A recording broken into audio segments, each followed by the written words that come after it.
Estamos aquí con Marta Ponte Alsina en la Universidad de Puerto Rico, recinto universitario de Mayagüez. Muchas gracias, Marta, por conversar con nosotros hoy. Estamos aquí durante el Congreso de la Sociedad de William Carlos Williams. Ayer dio la conferencia magistral en el Congreso. Para nosotros es un gusto y un honor que justo aquí en Mayagüez estamos celebrando el Congreso y que pudimos recibir su charla magistral ayer sobre la genealogía de la madre de William Carlos Williams. Hemos notado que en sus libros recientes hay una atención a lugares fuera de la zona metropolitana de Puerto Rico. La muerte feliz de William Carlos Williams se ambienta a partir de Mayagüez, Borinquen Field, en Aguadilla, también en los botánicos alemanes, que hay escenas en el monte de Yauco.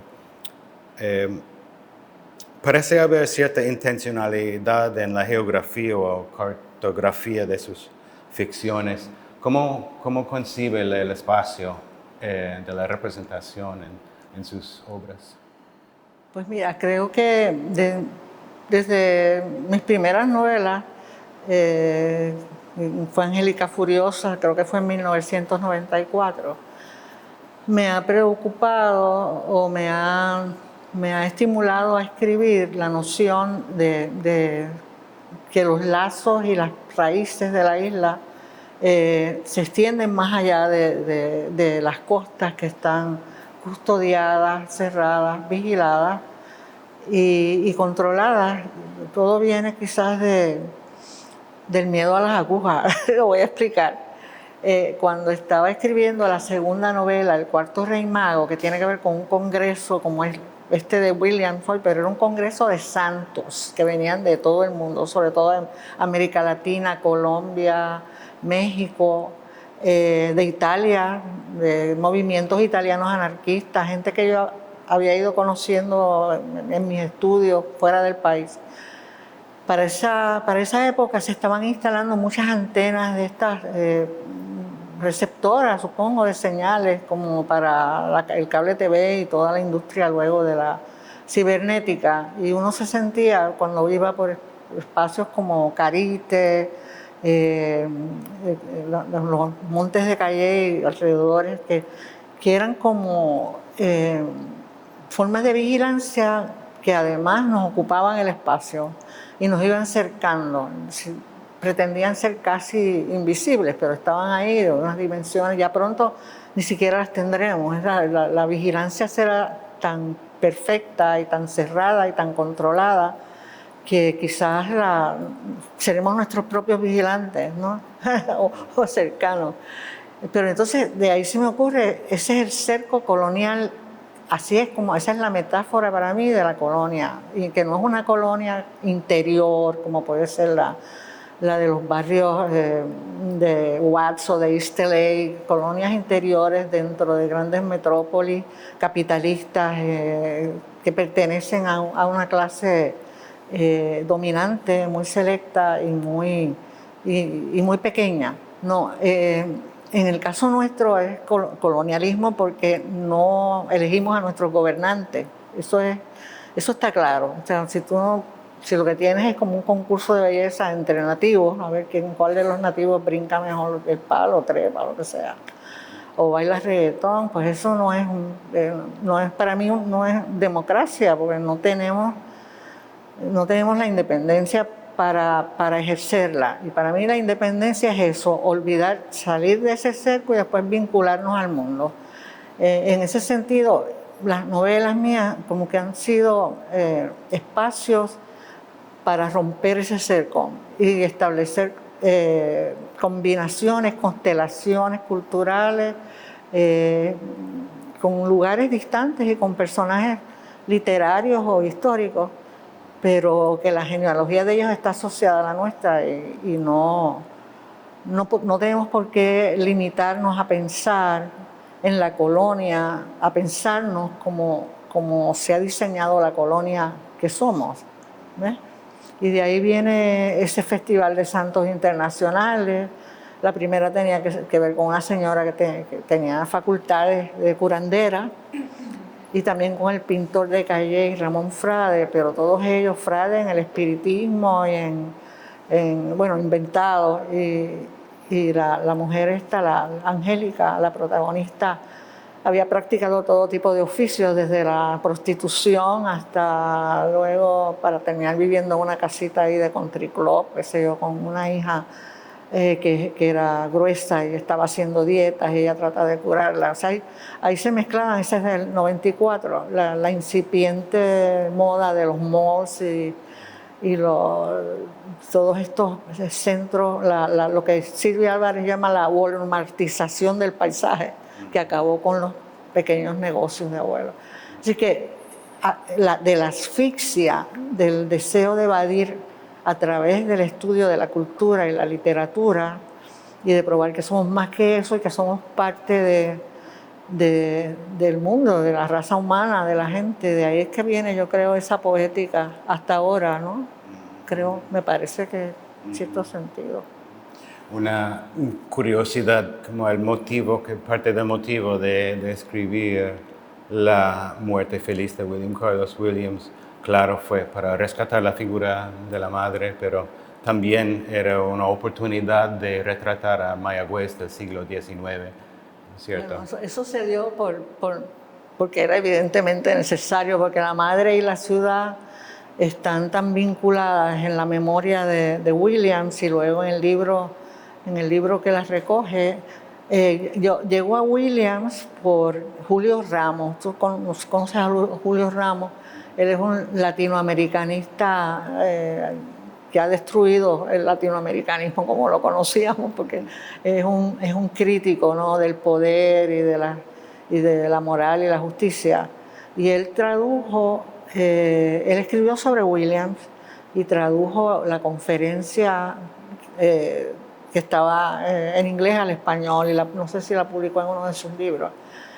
Y entonces, luego vengo a Mayagüez, por cierto, ya había comprado el libro para ver de qué hablaba Julio, y vine a Mayagüez y hablé con Beatriz y la doctora Beatriz Jenin Figueroa, y la profesora y doctora Elise Rolón Collazo. Y ellas siempre, como editoras que son, alientan, ¿no?, a que uno escriba y siga en sus proyectos. Y cuando terminé de leer ese libro, fascinada, pues dije, aquí hay una novela. Hay una novela que está tras bastidores en este libro, porque es como si fuera un libro de apuntes, no es una crónica corrida, ni es una narración que tenga un comienzo y un final. Son frases de ella, ¿no? Frases pronunciadas por ella que el hijo copiaba para mantenerla distraída y para enterarse un poco más de su origen. Y me pareció tan fascinante que hicimos un viaje a Rutherford a visitar pues, a los archivos de la biblioteca, a hablar con gente allí. Y así ese libro se fue armando solo. Yo no soy espiritista, pero me crié entre espiritistas. Yo creo que eso te deja una impronta, y además que todas las puertas se nos fueron abriendo realmente para entrevistar y eso. Y lo demás fue tomando pedazos de archivos franceses, sobre la feria, por ejemplo, que se menciona en ese libro, se describe en ese libro. Ellos tienen en internet, en Gálica, tienen como 8 tomos de ingeniería, diseño dedicados a esa feria. Y ahí no solo ves la historia de la feria, la razón de ser de la feria, lo que la feria significaba, porque fue una de muchas, sino que tienes anuncios y por ahí se cuela algún personaje. El doctor Cabaret se coló por ahí en ese anuncio que encontré. Todo con tal de tratar de recrear una atmósfera desde el punto de vista de cómo esta mujer se enfrenta a un París que no es un París de privilegio, también muy pobre, igual que su hermano. y la familia de ella que vivía en París y apenas podían sostenerse. Y a la larga tuvo que regresar, no pudo seguir estudiando por razones económicas, ¿no? Así que así se va construyendo una novela, porque es la pasión de la investigación, del diálogo con las fuentes, la personificación de las fuentes también, ir encontrando esa casa como a esta hora, mira cuál es la función que tiene ahora el consultorio de un doctor charlatán que pongo ahí en uno de los capítulos, pues también es de servicios médicos todavía, y la casa con Google Maps, aunque aquí en Mayagüez nos perdieron, los Google Maps nos botaron, ¿no? Por poco no llegamos al hotel, pero ver estas maravillas del archivo, y cuando se tiene una afición a la literatura decimonónica, ¿verdad? Como yo, que pues, lo adquirí. Eso todo se debe también a la Universidad de Puerto Rico de mi época. No, creo que fue una educación de privilegio, realmente para jóvenes de familias de trabajadores, clase media, sin dinero, caer así como en esa especie de mina de gente, profesores que han leído mucho, profesores distinguidos, la biblioteca era una maravilla. Con todo eso se hace un libro, porque es lo que el cuerpo viene arrastrando y de pronto se cristaliza, se materializa, empieza, y entonces te da la pasión para tú ser parte de ese proyecto. Estamos aquí también con Nicola Pecci, que sí, es estudiante, graduado en el programa de la maestría de Estudios Culturales y Humanísticos. Sí, gracias. Es un honor compartir con ustedes en la tarde de hoy. Ya más o menos ha mencionado sobre la cuestión de la frontera, y esta pregunta que le tengo tiene que ver un poco, siento que en varios de sus textos se percibe el uso del término de lo frontera, lo fronterizo, lo litoral, y yo percibo un intento de hacer cercano esos espacios que parecen estar lejanos y nos han enseñado que son opuestos, ¿no? ¿Puede abundar un poco más sobre el uso del término de lo fronterizo y litoral en su obra? Y que intenta como rescatar cuando lo utiliza, ¿no? Porque siento que, y ahorita mencioné un poco, ¿no? Es otro matiz a lo que a veces uno acostumbra. Pues fíjate, vamos a ver cómo entro por esa otra propuesta que se relaciona totalmente con la primera pregunta. Lo de la frontera, de ese pensamiento, que yo pues no había leído todo lo que han leído los archipelágicos, los estudios archipelágicos, ni nada de eso, ni las teorías de la nueva latinoamericanidad y toda, ¿cómo era que se llamaba? Aníbal, el teórico que estudió lo de Aníbal Quijano, que me parecen, Walter Miñolo tampoco, me parecen, para mí son exóticas y realmente no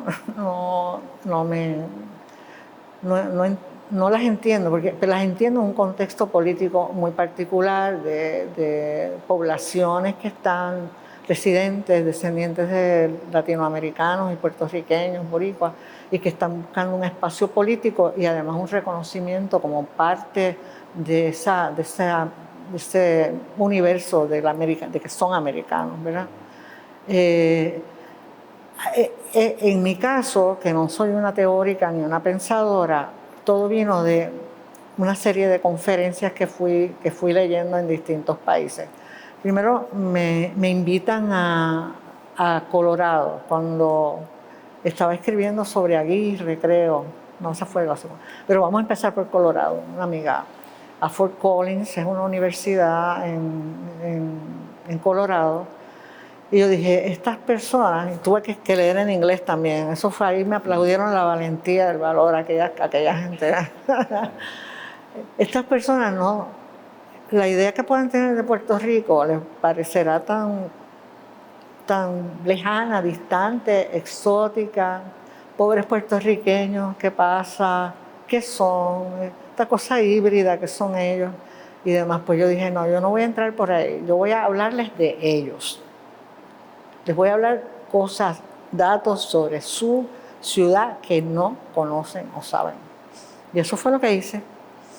A través del comercio, de la industria cañera, vi cómo en Fort Collins, por ejemplo, había azúcar de remolacha que competía con el azúcar, caña de azúcar del Caribe, y que el primer gobernador no militar de Puerto Rico luego fue miembro de una de las juntas de directores de uno de esos grandes trusts azucareros y tenía intereses en el azúcar de remolacha de Fort Collins, era propietaria.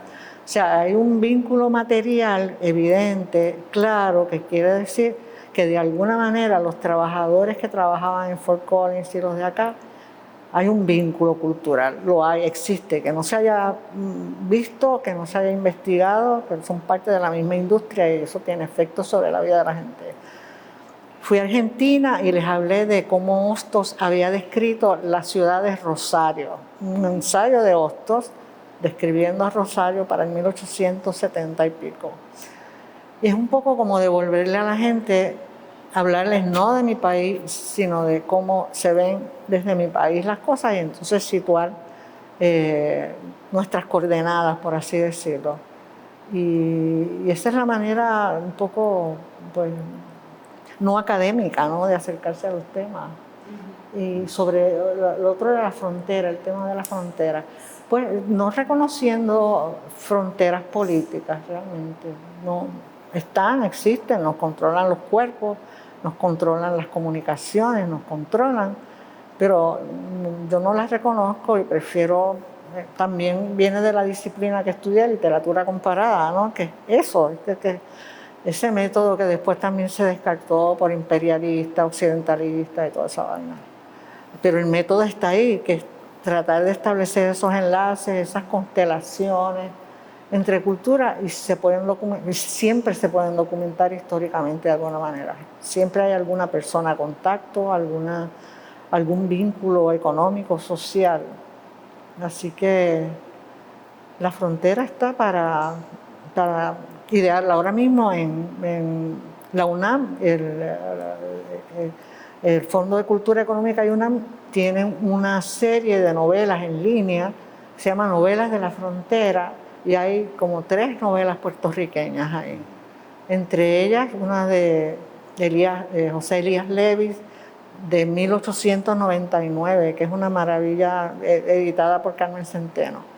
Entonces, ellos describen a la frontera como una zona muy fértil culturalmente, precisamente por los cruces, por los intercambios, por los choques, por los reconocimientos, cómo se alejan, y les interesa ese fenómeno culturalmente.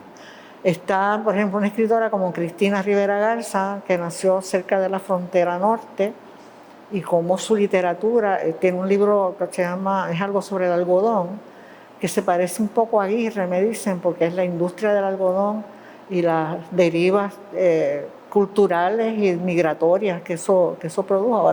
Ahora es una región regida por el narco, ¿no? Entonces, de la producción del algodón al narco, tuviste a Roberto Bolaño en la novela grande de él, como una buena parte se estudian los feminicidios de Ciudad Juárez. Él es chileno, vivió un tiempo en México, abominaba de todas las nacionalidades posibles.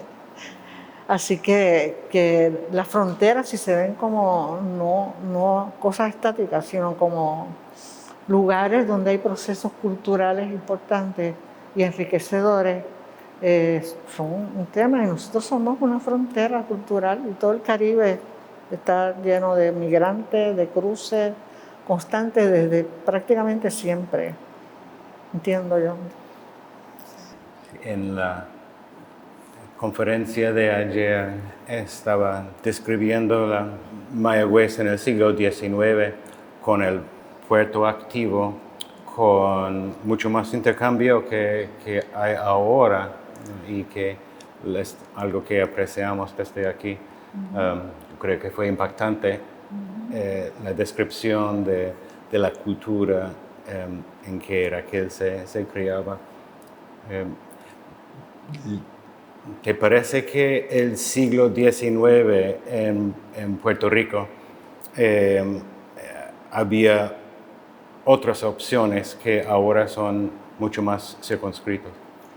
Yo entiendo que sí, por lo que estoy leyendo y viendo, por lo menos incluso para las clases populares también, que emigraban como braceros de, qué sé yo, de Tortola hasta la República Dominicana, Santo Domingo, etcétera. Pero en el 19 mismo, como todos esos llamados migrantes franceses, que posiblemente eran criollos haitianos ya, ¿no? Porque venían huyendo de la revolución, pero traían algunos haberes económicos, se hicieron de terrenos aquí, y era una ciudad como independiente, hizo una vida propia aparte de San Juan, que era la ciudad murada donde estaba el poder militar y tenía, es lo que voy concibiendo de Puerto Rico, que no fue un desarrollo uniforme como el que nos enseñan cuando nos enseñan historia de Puerto Rico, que hay el contrabando, por poco liquida esta isla el contrabando, pero si todo era contrabando, cuando digo que había 90% de contrabando y 10% de qué sé yo, me estoy sacando las cifras de la mente. Pero sí tenían consulados de muchos países europeos que eran potencias comerciales y con Estados Unidos, desde luego, mucho intercambio, pero eso también, y una cultura regional propia, yo creo, ¿no? Ponce era otra cosa, no sé cómo explicármelo, ¿no? Porque a Ponce llegaron también muchos migrantes acaudalados de las Islas Vírgenes, como los Lee, por ejemplo, o los Ena, ingleses que parece que tenían intereses en las Islas Vírgenes. Y era continuo, había un vapor que unía las Islas Vírgenes con los puertos de Ponce y Mayagüez, y llegaba hasta Cuba, y el Caribe era como un tránsito, estorbaban los españoles sobre todo, y ahí los cubanos lograron sacarlo, pero los boricuas estorbaban políticamente por los retrasados de sus leyes y sus cosas. Era otro. Y viendo a Mayagüez hoy, claro, también en esta calle Méndez Vigo hay edificios modernistas que ya son clásicos, porque son de los años 50, yo creo, ¿verdad? Pero hubo tanta destrucción. Y la casa que yo entendí que se parecería, que la fotografía para la novela, la de Raquel, acaban de demolerla. Era la última casa de madera que quedaba en ese lugar. Todavía hay unas mansiones hermosas. Y uno se imagina que tiene que haber sido una ciudad muy prendada de sí misma, como Ponce, ¿no? Como ostentosa por algunos edificios que ve. Y los alrededores pobres de las barriadas también, mucho bullicio. Todavía hay mucha vida en esos entornos. Así que es una ciudad caminable todavía, a pesar de que los carros se le tiran a uno encima. Y veo que la están gentrificando por partes, gente que por los edificios, por la ropa que usan. Está pasando lo que está pasando en San Juan y en otros sitios. Pregunta de seguimiento, pero ahora desde la perspectiva de escritora y novelista, que la novela histórica como tal, como género en la escritura puertorriqueña, es un género o subgénero de la novela que piensa que quiere rescatar o que requiere como atención específica. Pues sí, porque es bastante, no es escasa, ¿no? Hay ejemplos desde el mismo siglo XIX con El Cofresí de Tapia, esa novela de piratas y brujas, es una novela que se puede conseguir en línea y que se debe leer porque es una novela de la costa sur y de espadachines y piratas. Y luego tienes en el siglo XX la novela histórica, pues también, bueno, en la generación cronológica mía, Edgardo Rodríguez Juliá, tú sabes, que ha hecho con una novela histórico-fantástica o ya lírica, poética, pero la historia fue como su entrada en la literatura, la de Edgardo.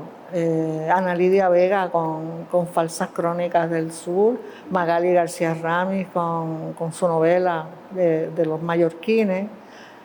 Y ahora recientemente creo que se está escribiendo, a lo mejor ustedes recuerdan algún libro reciente, yo lo que pasa es que, y cada quien tiene su poética de la historia, ¿no? A mí me gusta mucho, igual que quizás a Magali y a Ana Lidia, el trabajo de investigación abundante, un poco quizá para situarnos en el espacio de la novela. Y otro, Edgardo, adopta el discurso de el estilo de la escritura oficial y entonces arma todas estas visiones del morro en La noche oscura del niño Avilés, muy lírica. Así que creo que la novela histórica tiene todavía su lugar porque se sigue escribiendo en Colombia, pero ahora con atención, digamos,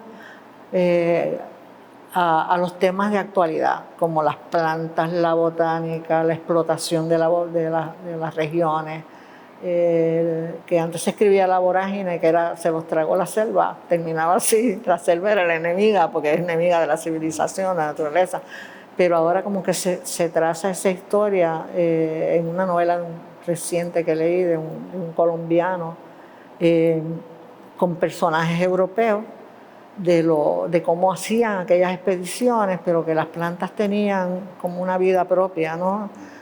Las dibujaban, los botánicos, las exploraciones, eran para explotación, pero aquel mundo también seducía y de alguna manera combatía a los invasores. Así que son novelas históricas que se atemperan a los debates intelectuales de la época en que se escriben, y eso pues me parece bien importante porque son las historias de la humanidad, el género de la novela histórica quizás corresponde al nacionalismo del siglo XIX, pero todavía hay historias, cuando se recompone todo eso de las naciones, pues hay novelas que miran hacia el pasado, los archivos, de otra manera. Acabo de mencionar esta cuestión de la investigación y del espacio y cómo usted se sitúa en el espacio, ¿no? Y siento que es algo que es evidente a través de sus textos y me parece bien fascinante como investigadora, ¿no? Escuchándola ahora me surgió esta pregunta de momento y tiene que ver con cómo a través de ese proceso de investigación usted crea esa cartografía, ese mapa, ¿no? de esa narrativa. Siempre es lo último. Es decir, yo no parto de un mapa, ni de un plan, ni de un proyecto, ni de un bosquejo, porque no soy ese tipo de organismo mental, al contrario, hay gente que escribe así magnífica y maravillosamente.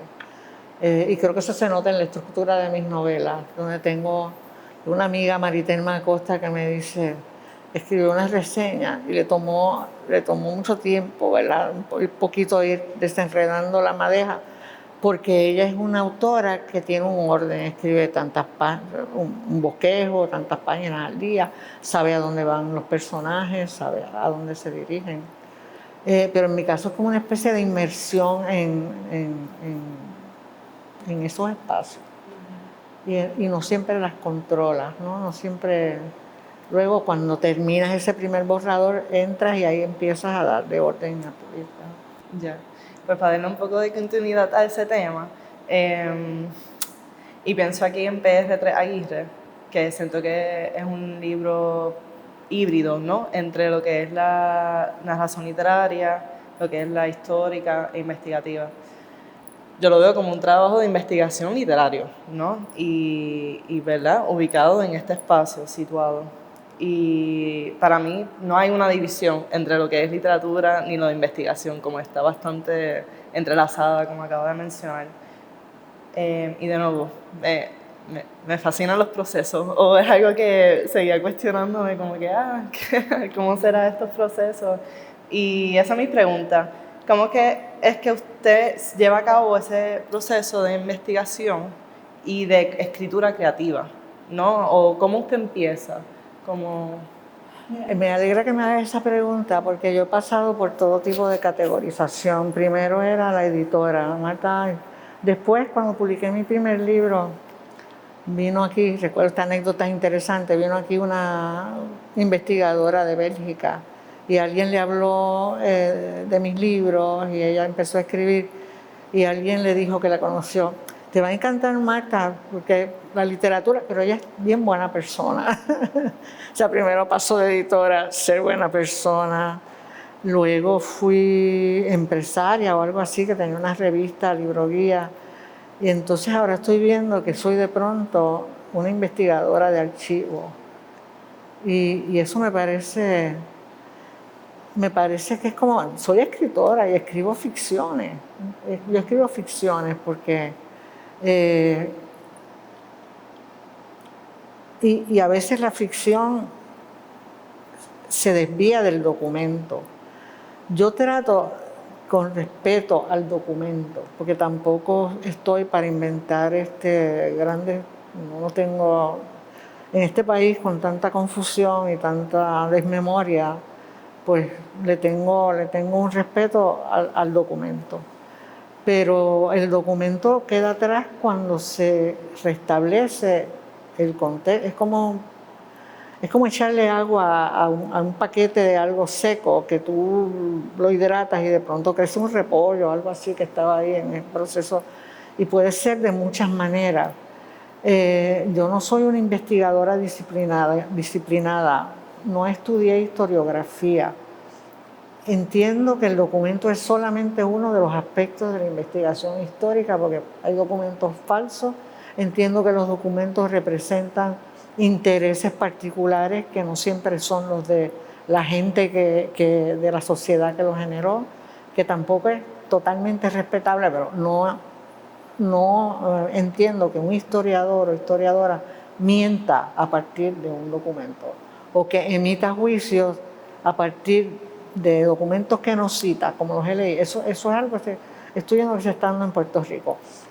Pero para mí el documento es un estímulo más para la escritura y para la reconstrucción de un ambiente.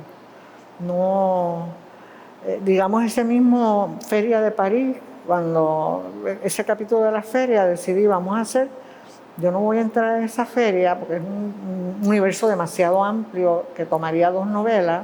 Lo que voy a hacer es como una estructura a manera de poema de lo que había en la feria, ¿no? Como escribía William Carlos, el step con la escalera bajando. Y así pasa, como un apunte. Y luego, en ese libro que encontré de la feria, hay un anuncio de un poema de Baudelaire. Pues entonces me invento algo que tiene que ver con que Raquel ha leído eso y resume lo que ese poema dice a su manera de muchacha pues mayagüezana, tímida en el sentido de venir de una provincia y de pronto caer en algo que todo el mundo decía que era una maravilla del siglo, el París del siglo XIX. A partir de ese dato, yo le voy tejiendo personajes y tonos y espacios.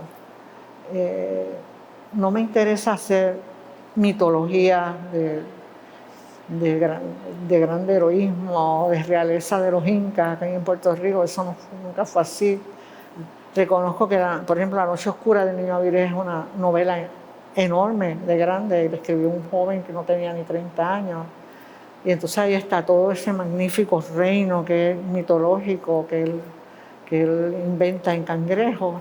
Y es una maravilla, ¿verdad? Tiene un pie, pero de ahí en adelante, que existiera o no eso en la realidad, no es importante, porque yo entiendo que es como un altar imaginario que el autor escribe a partir de esa región y de la historia de esa región. Así que, para recapitular, yo tomo como un pie forzado el dato del documento y a partir de eso recreo espacios y el capítulo donde ella va, porque ella es espiritista y la utilizan en unas sesiones de unos charlatanes, eso vi un artículo en ese manual de la feria que hablaba de un doctor que curaba el cáncer sin hacer bisturía, sin hacer cirugía. Entonces, esto está fascinante, vamos a ver qué hacemos con eso. Y ahí se construye un capítulo. Busqué el domicilio entonces del doctor y lo busqué en Google Maps en París, que si es tan bueno como el de Mayagüez, quién sabe lo que vi, pero dije, yo inventé esa casa. No es tan difícil uno pensar en las casas, en los olores, si están limpios. De hecho, yo no soy tan observadora, desafortunadamente. Pero hay escritores que tienen esa memoria para el detalle, que es un don muy grande, la escritura. Sin embargo, encuentro tus descripciones muy ricas en detalles, evocan que uno se siente transportado ahí. Esa novela fue una novela que nació con una gracia especial. Yo tengo mucho cariño y hasta cierto punto mucho respeto, y aumenta con el tiempo. Todavía hay cosas que uno las lee y dice, pero también la publica en España, se lee allá en los clubes de lectura. Tengo teleconferencias con lectores de allá, de España, de Murcia, la semana próxima. Y nació con una gracia, con un amor muy particular de mi parte. Hacia Rutherford también, hacia esa Nueva Inglaterra tan pequeñita, New Jersey, donde vivimos unos años, hacia ese pueblo, hacia los personajes. Y ese cariño como que va generando un respeto o una gracia en la escritura. Se ha apreciado también por el lenguaje lírico, a veces poético también. ¿Esto fue parte de la intencional en la redacción? Bueno, eso para mí es casi inevitable, pero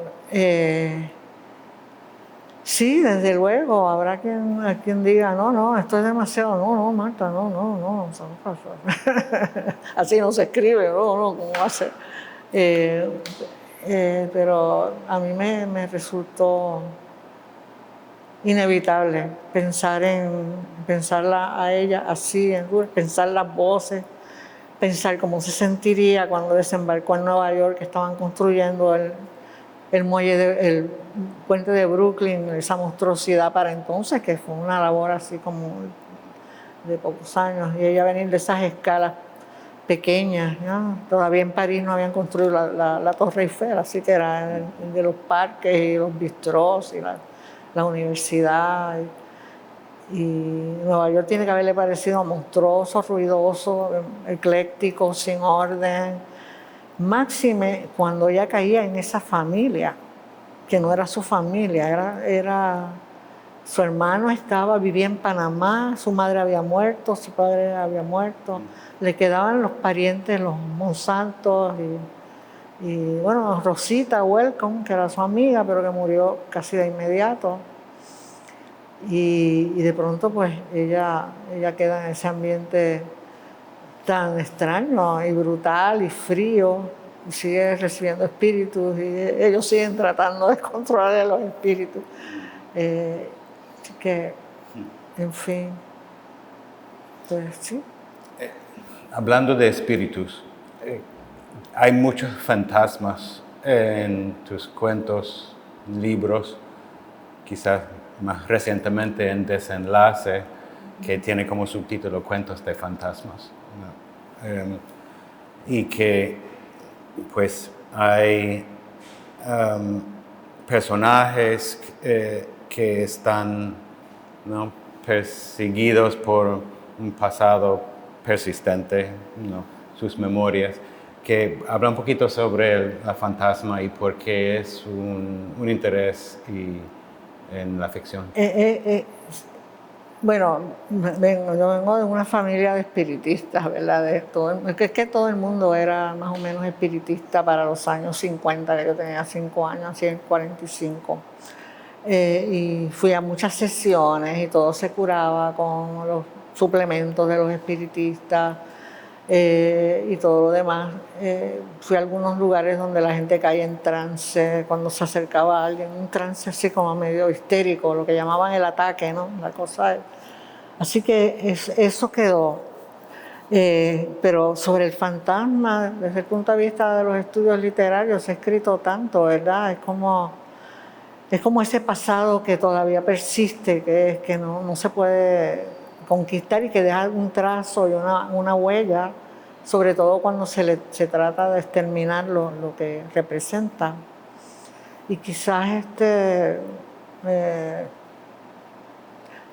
pues tiene que ver con rastros de experiencias que se depositan en lugares como en un periódico, donde hay una reseña de un libro y eso evoca unos personajes.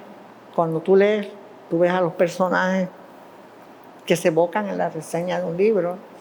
En barrios donde hay ese tipo como el primero, el bonsai, que es como una especie de búsqueda del fantasma del hermano. El remordimiento puede ser un fantasma, el fantasma puede ser una metáfora de sentimiento.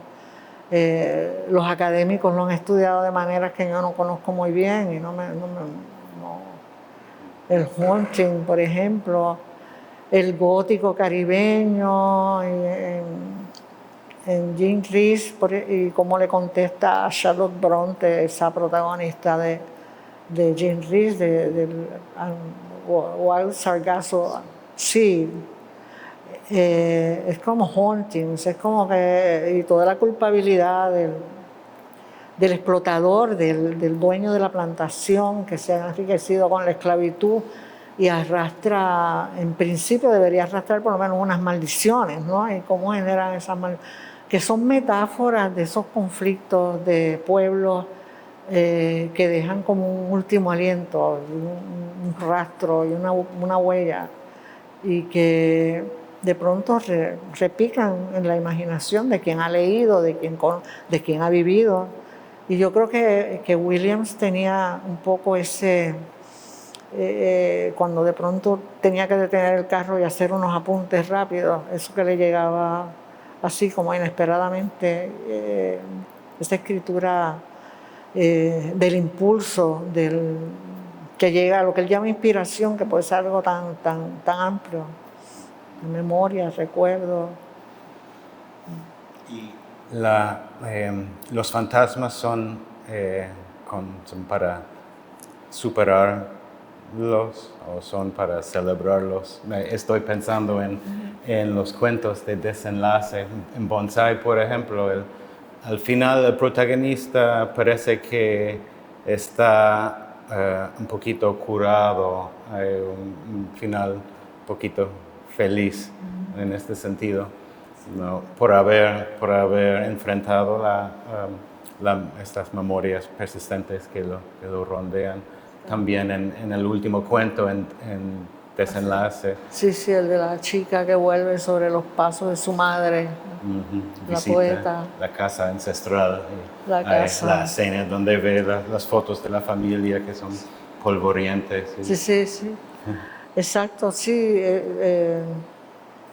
Pues sí, hay como un choque también de velocidades, ¿verdad? De cómo es imposible tú en un mundo tan acelerado como el actual reparar en nada, ni un poco edificar. Todo es algo como provisional y no hay espacio para construir los altares que tenía antes la gente en sus casas, ¿no? Esos altares de las fotografías de la familia, de los santos del familiar. Y pues eso está ahí más. En nuestro caso, en el caso de Puerto Rico, es todavía más oscuro y patético porque realmente no hay forma. Yo veo este país, yo lo veo como una especie de amiba culturalmente, porque no hay las instituciones que un poco que eran los espacios donde se daban estas conversaciones, están muy debilitadas. E incluso las formas de convivencia en los barrios, en las familias separadas por la migración. Estamos un poco como de vuelta a los años 40, después de la guerra, pero sin un plan de desarrollo de país.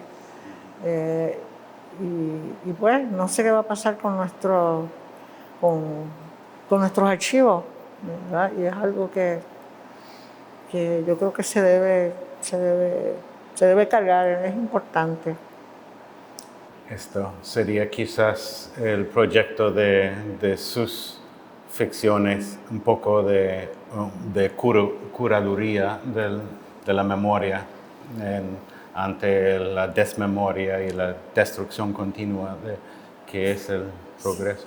Pero sin intención de crear una memoria alternativa que sea monolítica, homogénea, uniforme para todos, sino de rasgos de ciertas memorias que, como están comunicadas con otras, crean unas atmósferas y unos ambientes que para mí son muy entrañables.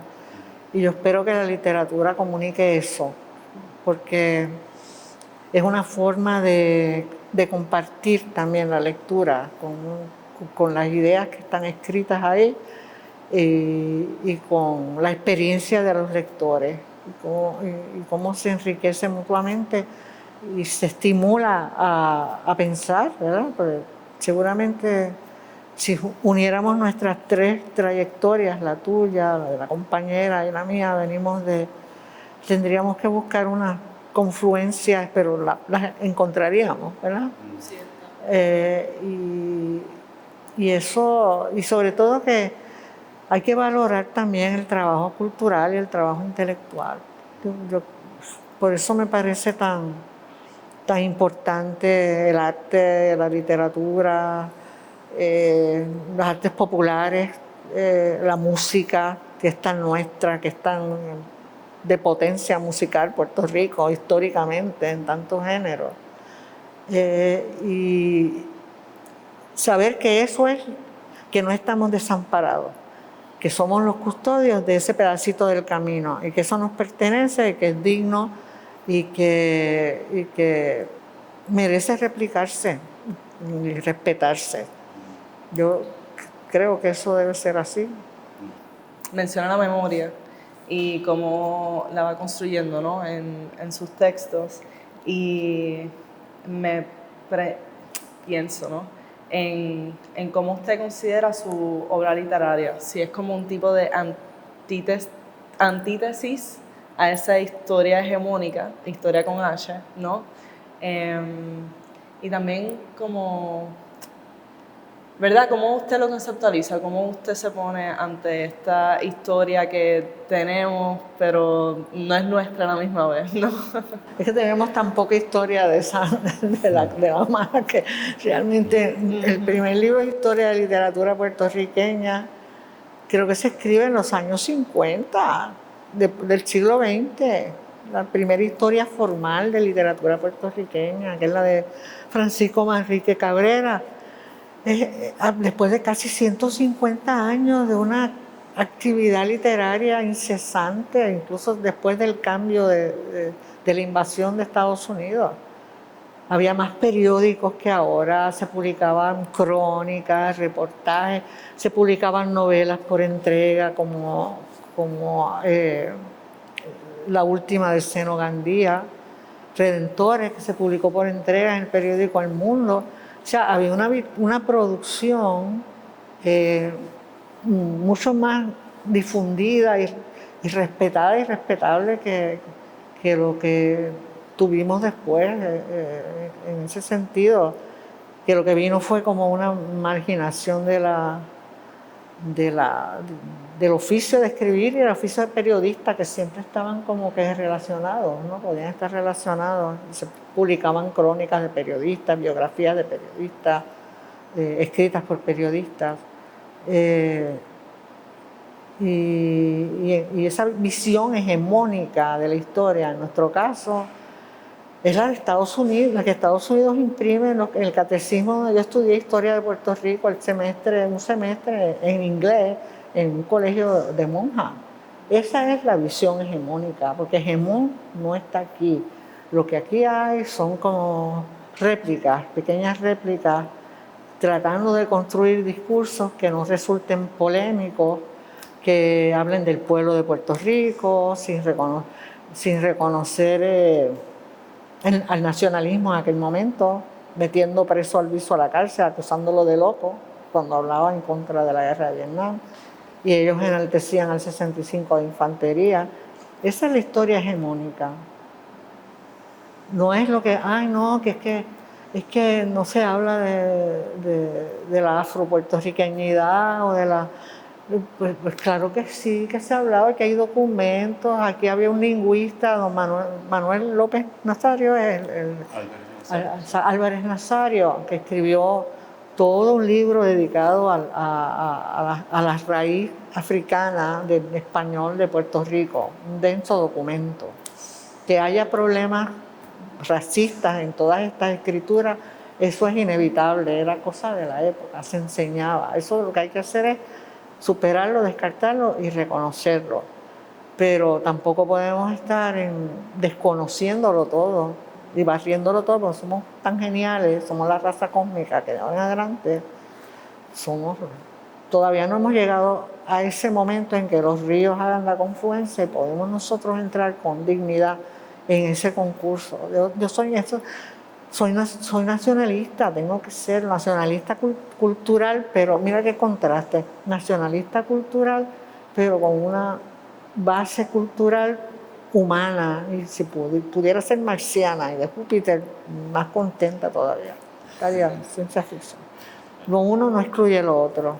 Mira el caso de Clemente Soto Vélez, un poeta talayista que cumplió 5 años preso cuando cayeron Juan Antonio Correger, ese es ya más del terruño, pero Clemente, un poeta de vanguardia, que vivió muchos años en Nueva York, internacionalista, hasta más no poder, comunista, y cumplió cárcel por estar en el Partido Nacionalista.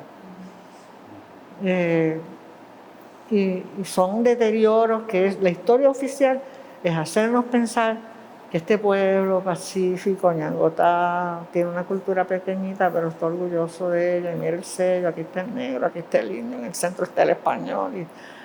Y finalmente, como eso no me vale, yo me reconozco de tal y cual casta y de tal y cual raza ya, y se acabó, y me olvido del resto. No tengo ninguna lealtad al país. Eso también dinamita las posibilidades de resistencia de un pueblo. Pero todavía lo estoy pensando.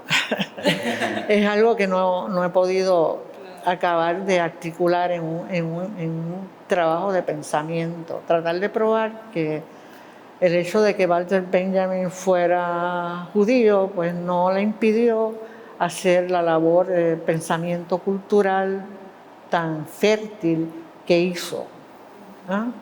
En absoluto, y que precisamente por su formación pudo hacerla y escribir obras tan influyentes que llegaron a influir mucho también en el pensamiento historiográfico de Puerto Rico. Es un ejemplo. O James Baldwin, que era pues, más crítico del régimen racista de Estados Unidos, no podía ser, pero sus crónicas y sus cuentos son muy fieles a las experiencias, muy honestos y fieles a las experiencias propias, ¿no?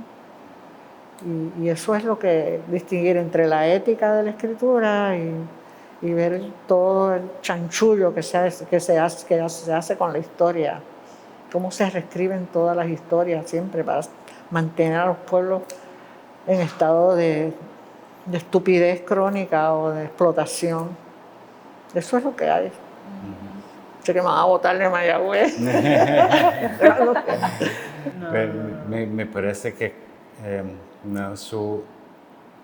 tu carrera como novelista ha sido diversa, pero también muy como unida por por lo que acabo de decir, la honestidad de la representación. Pienso en como hay cuentos de fantasmas, hay una novela policíaca noir, hay novelas históricas que ha experimentado con distintos estilos y géneros y estructuras de la novela.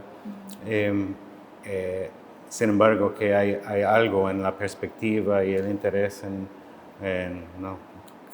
Personaje, tono, ambiente que me parece que une las distintas ficciones que ha escrito. Esto ha sido un proceso como un proyecto intencional. Pienso también que trabajaba muchos años como editora realmente antes de empezar a publicar. Pues no sé, supongo que sí, ¿no? Yo no empiezo a escribir hasta que un tema me impacta mucho y me parece seductor y entonces le quiero seguir la pista. Así que tiene que haber ahí una afinidad con una vocación que es particular mía, que no sabría cómo describirla. Una de ellas es, pues, digamos, nuestra historia literaria.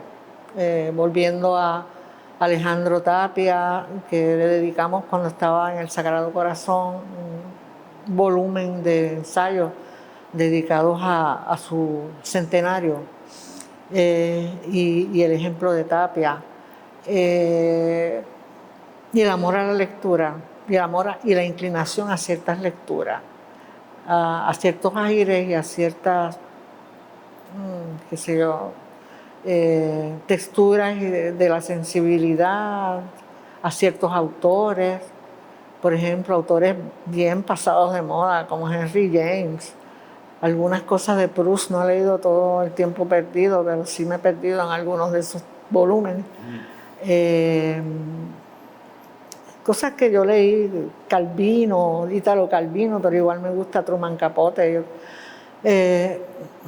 Yo creo que una vez uno cultiva ese campo, pero con libertad. No puedo escribir como otra gente que dice, voy a escribir una novela histórica sobre el Mayagüez del siglo XIX, voy a sentar, aquí tengo la pila de libros en orden alfabético, aquí tengo esto, aquí tengo la documentación, termino, esta novela es perfecta, se acabó. No, quizá porque soy mujer, ¿verdad? En parte tiene que ver con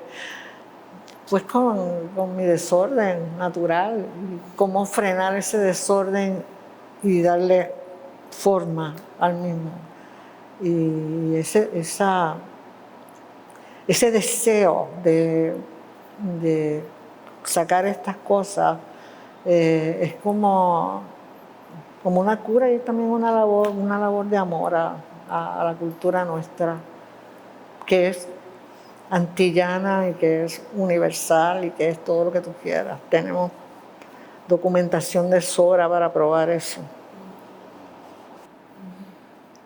Yo, ¿verdad? Reconociendo la diversidad de géneros literarios que ha llevado a cabo, ¿cómo ha sido ese proceso de escritura a través del tiempo? ¿No? Porque, ¿verdad? Como han sido diferentes en esos matices, pues me imagino, o yo creo que el proceso es distinto, maybe no lo veo. Yo no me he igual, detenido pero todavía a pensar en el proceso, que es algo que quizás merezca como que escriba algo sobre el proceso en algún momento. Pero sí te digo que ha habido momentos en que es muy difícil escribir como escriben muchos de los compañeros que hicieron la literatura como Edgardo, como Ana Lidia, como todos ellos, menos Rosario Ferré, que era una mujer de dinero. Muy difícil escribir teniendo un trabajo. O Pedro Juan Soto, que llegaba a la casa de Associated Press, escribía por las tardes 1 hora, luego se sentaba los sábados y escribía todo el día, y el domingo se iba al cine y al otro día volvía a escribir así.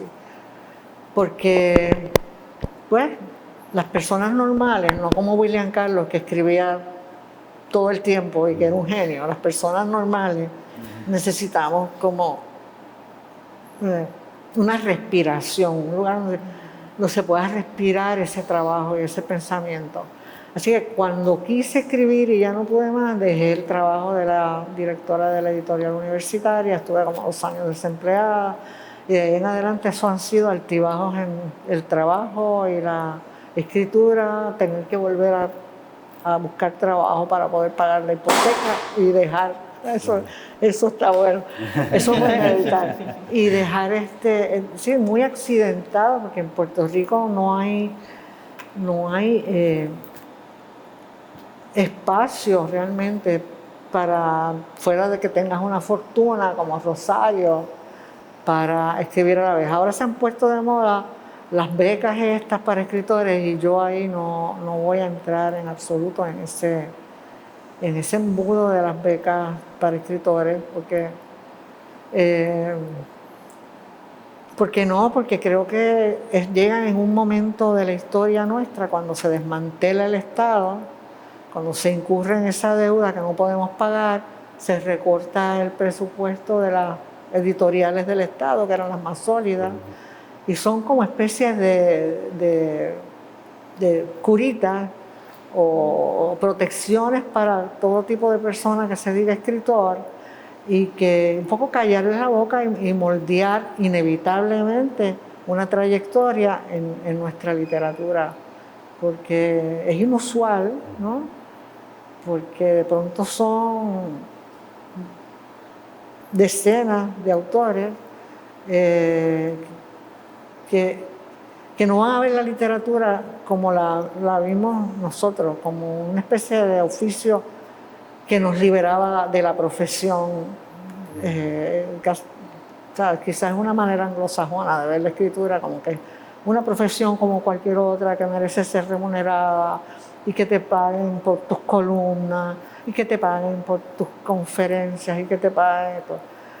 Y siendo una generación joven y sin una formación en una universidad debidamente constituida, puesto que ha sido desmantelada prácticamente, ¿qué conciencia de lo que es un autor, una escritora, van a tener?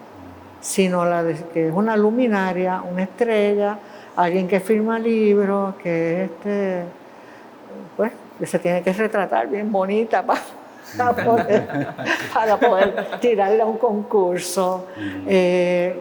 Y no sé, tendría que hablar con personas jóvenes que hayan recibido esas ayudas para ver cómo lo sienten, cómo eso ha afectado su escritura y cómo eran antes y después de recibirla. Pero eso es lo que hay, entonces, es casi como si se pretendiera sustituir un proceso literario por otro, porque es una variable bien poderosa. Y no sé si va a ayudar a la difusión internacional de literatura puertorriqueña tampoco. ¿Dónde van a caer esos autores? En Latinx Writers, subpiso Puerto Rican Latinx, subcategory Writers o something. No sé si van a ser parte de la literatura caribeña, puertorriqueña. Todo eso moldea, yo desconfío de eso. Y no ha habido un foro donde se presenten evidencias de ambas partes, que podrían ser y no lo va a haber, porque hay una ley del silencio. Cuando esto pasa, si alguno de esos autores se decide decir, yo cogí esto por clavarle una puñalada al imperio, porque esto es reparaciones, we're worth it. Nos han tratado tan mal que ahora nos tienen que reparar las heridas con chavos. Y esa persona pues va a perder el privilegio. Hay censura, eso está implícita una censura. Va a tener que editar esta entrevista. Que se quede también. Pero la Universidad de Puerto Rico, que es nuestra institución y que hemos visto bajo un ataque continuo por más de 10 años ya, ha fomentado la actividad literaria y ha sido afectado. y lo sabemos, como este programa de la maestría de estudios culturales y humanísticos es en parte un intento de rescatar un espacio donde se puede fomentar, promocionar la producción cultural en general, proveer espacios para jóvenes y en efecto vemos que como las oportunidades son cada vez más limitadas. Tú lo sabes desde como lo que ha pasado con la editorial de la Universidad de Puerto Rico. Oh, sí. Me hojeé los textos que tengo de usted y me percaté, y me pareció como evidente, pero no se me hizo evidente antes, hasta esta mañana, el uso de la fotografía en su literatura. Y quería preguntarle, entre las líneas de, ¿verdad? Creo que la fotografía rescata algo que la palabra no necesariamente puede, ¿no? Y no sé, como que cómo usted utiliza la fotografía como una herramienta para apalabrar, ¿no? Si podía abundar un poco más. ¿Y cómo se relaciona la imagen y la palabra? Creo que son 2 libros, ¿no? 2 libros que este de Puerto Rico, PR3 Caribe, y el de William Carlos, no recuerdo otro libro con fotografía. El primero fue el de Williams y después el Caribe. Hay un autor alemán-inglés que admiro mucho, que me encanta, W.G. Sebald, que ha escrito libros que son entre crónicas y ficciones, mezclando géneros, mezclando historia con relatos y mitos, que usa imágenes en sus libros. Y eso me pareció siempre tan maravilloso. Y luego también que él puede incluir en el texto, si va a un museo y le dan una hojita describiendo lo que hay allí, él pone la descripción ahí, está en el texto, es idéntico a como se describe en el museo, es como una especie de plagio, ¿verdad? Como técnica de escritura. Y me encantaba el estilo de él, muy melancólico, muy distante de los espacios que iba recorriendo. Es un sobreviviente de la Segunda Guerra, nació en Alemania, era un niño cuando la guerra y vivió en Londres en Inglaterra hasta su muerte.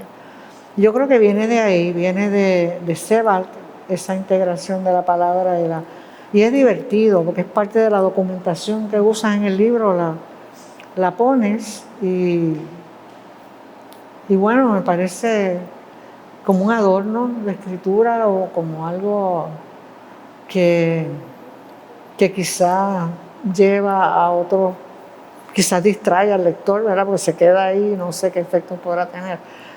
Pero en el caso de Sebald, muchos de sus libros me pareció fascinante la estrategia, porque además él manipulaba las fotos, era fotógrafo. Y de pronto yo lo que hago es copiar y si acaso pedir permiso después, o no pedirlo nunca. Porque Candaya no pidió permiso para coger las imágenes.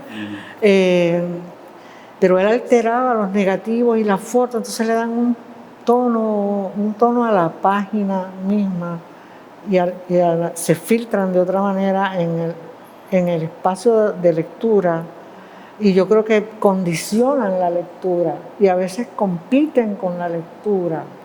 Pero es algo que hay que estudiar ya con más profundidad, porque se trata de 2 niveles de lectura que estás haciendo en secuencia, pero a la vez. Entonces, para mí que lo monto es totalmente evidente, pero para alguien que lo lea no sé qué efecto podrá tener. Puede ser irónico, puede ser, me quedo aquí, no sigo leyendo. Pero Sebald para mí tiene ese efecto en el ánimo, que un libro sobre la melancolía, pues lo que veo son paisajes en blanco y negro, borroso, como un campo de batalla, lo que crece allí después de un campo de batalla. Y otro interesante es este historiador inglés también, que escribió sobre los paisajes y que tiene libros de redacción que me gustan mucho. Landscaping Literature, como el que escribió, me va a venir en algún momento del día. Así que creo que es un juego, ¿verdad? Es un juego. Me gustan las láminas, es como a los nenes o los niños que les gustaba pegar y hacer cuadernos y cosas. Una última pregunta. ¿Está trabajando en algo nuevo ahora? Sí, tengo como la continuación de PR3 Caribe sobre escritores, autores de las Islas Vírgenes británicas y estadounidenses. Llegué hasta las British Virgin Islands, entrevisté a Richard George, que es poeta. Y va a ser un libro bien híbrido, de conexiones también, de entrevistas, de historia familiar, la profesión de mi padre, también sobre novelas de espionaje. Tengo muchas cosas escritas y lo que tengo que ver es cómo armo el libro para que se entienda que todo forma parte de un conjunto, aunque parezcan temas dispersos, porque me interesa también los territorios no incorporados en general en el Caribe. Hay un poeta que se llama Craig Santos, he estado leyendo sus obras del Pacífico, y si vas al Pacífico, pues caes con Robert Louis Stevenson, y ahí cómo él vio las culturas y cómo la ven ahora, cómo se ven ahora esas culturas de Oceanía.